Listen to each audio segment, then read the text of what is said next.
జమ్మికుంట నుంచి హుజురాబాద్ వెళ్తున్న మంత్రి పొన్నం ప్రభాకర్ మార్గ మధ్యంలో కూలీలను కలిశారు. ట్రాలీ ఆటోలో వెళ్తున్న కూలీలతో కాసేపు మాట్లాడారు.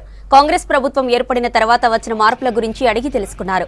పార్లమెంటు ఎన్నికలైన తర్వాత రేషన్ కార్డులు ఇస్తామని హామీ ఇచ్చారు.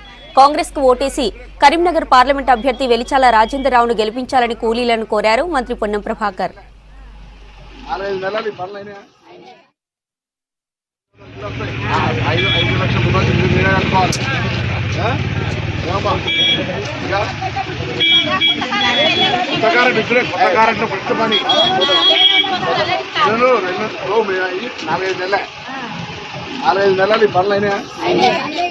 వాళ్ళు 15 నెలల కొత్త కార్డు ఇవ్వకమే, డబుల్ బెడ్రూమ్ ఇల్లు ఇవ్వకమే, పెన్షన్ అప్పుడు ఇచ్చిన వాళ్ళకు మన పెన్షన్ ఇవ్వకమే.